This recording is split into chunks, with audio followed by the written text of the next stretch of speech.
From a discourse on the Incarnation by St. Athanasius. The Word of God, incorporeal, incorruptible, and immaterial, entered our world. Yet it was not as if he had been remote from it up to that time. There is no part of the world that was ever without his presence. Together with his Father, he continually filled all things and places.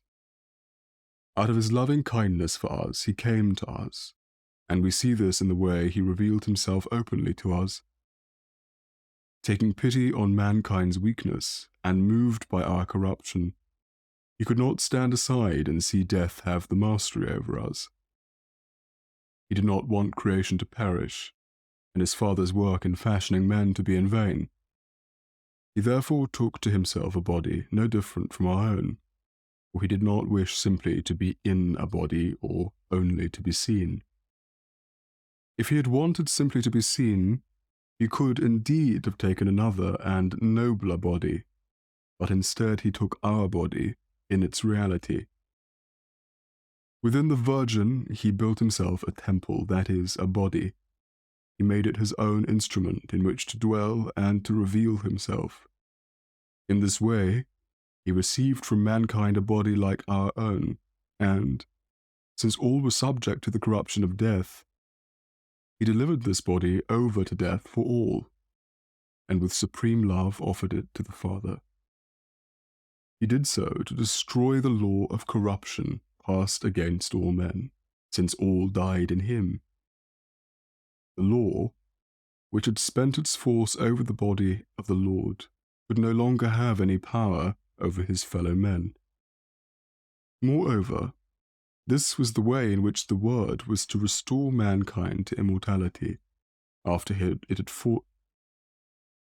Moreover, this was the way in which the Word was to restore mankind to immortality, after it had fallen into corruption, and summon it back from death to life.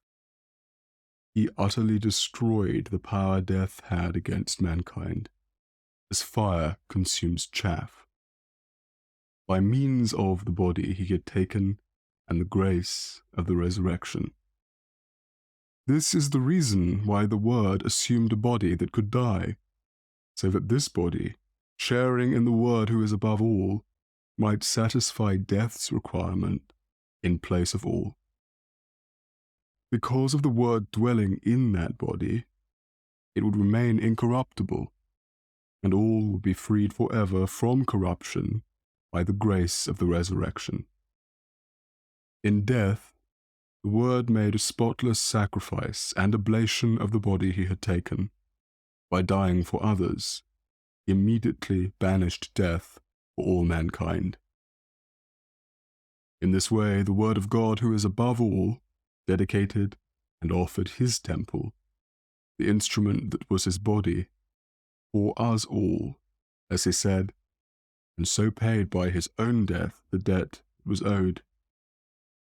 The immortal Son of God, united with all men by likeness of nature, thus fulfilled all justice in restoring mankind to immortality by the promise of the resurrection.